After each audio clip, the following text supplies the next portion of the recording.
Hi, Antoinette here. Welcome back to my channel. Today, I'm going to talk about the introvert's trap of overthinking.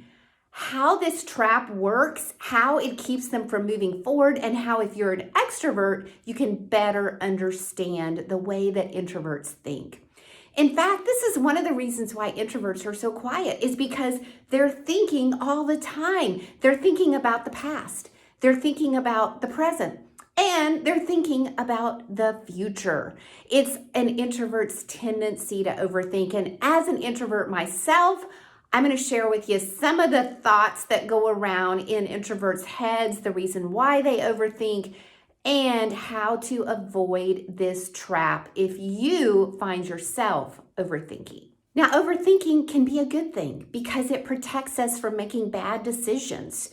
Overthinking can be really helpful, but when we find ourselves paralyzed in moving forward because we're overthinking about the past, present, or future, it can be a hindrance, it can be a trap, it can really prevent us from moving forward. According to scientists, there's two areas of the brain that are really active in introverts, and that is the frontal cortex and Broca's area.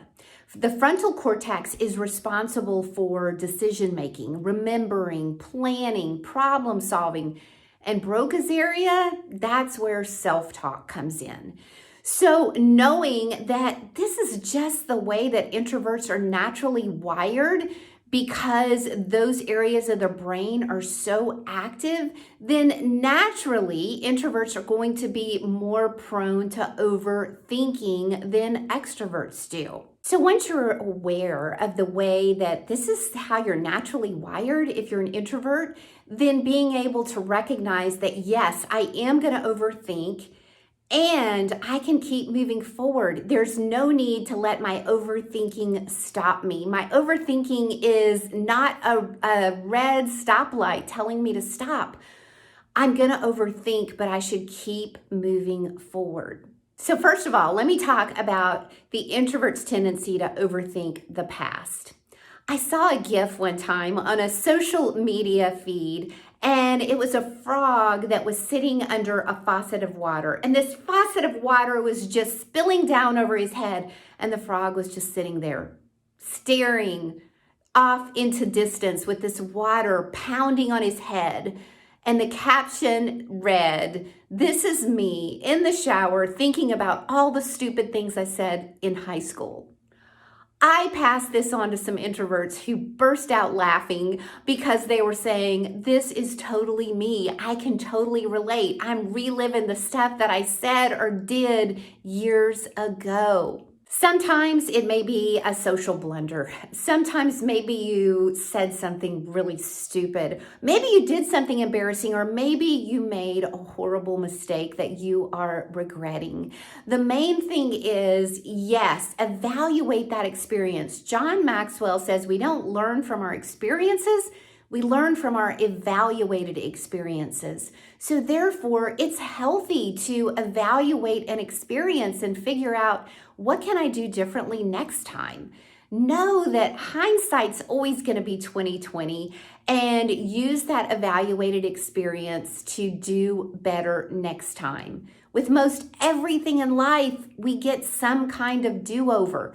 It's not going to be the same identical experience, but if you're living another day, you're going to get a do-over. So use that evaluated experience, use that overthinking of your past to say, how can I show up better next time? But stay in the game. Don't let your overthinking take you out of the game and shrink back into safety.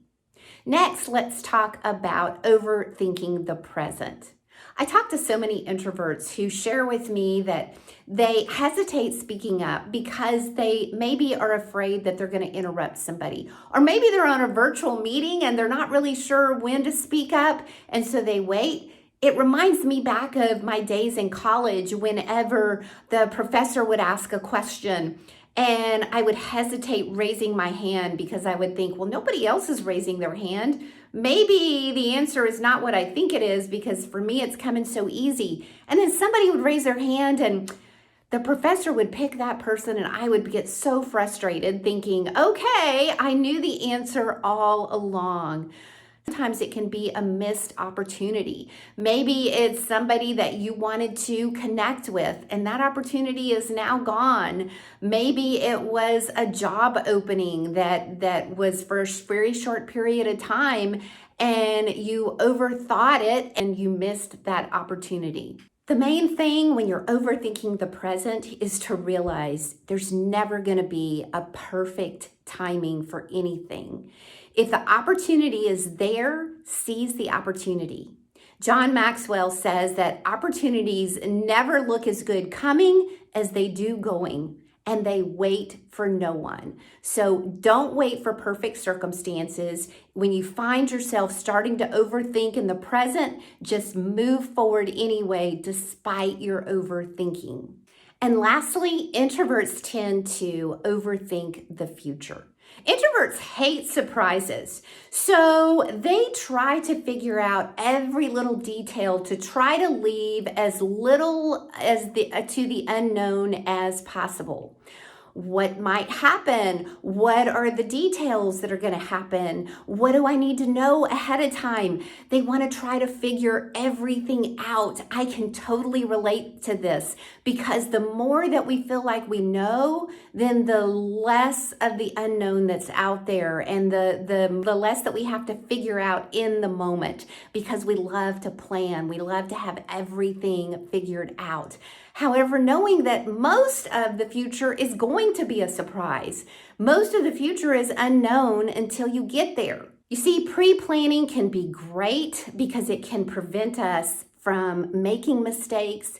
However, when we start pre-planning so much and we start trying to figure out so many of the details and so many of the unknowns, then we find ourselves exhausted and we're really eating up a lot of unnecessary use of time and productivity. The key is to start moving and realize that things are going to be revealed to you along the way. You're going to get so much more known to you once you start moving than when you're staying still. So there you have it. Let overthinking benefit you. Know that it's in your natural wiring and it can benefit you as long as you keep moving forward. Don't let it be a trap that keeps you standing still. Don't let it be a trap that keeps you looking back in the past, that keeps you from making decisions in the present, and that keeps you from moving forward in the future. If you have liked this video, I hope you will press like and I hope you will subscribe to my channel.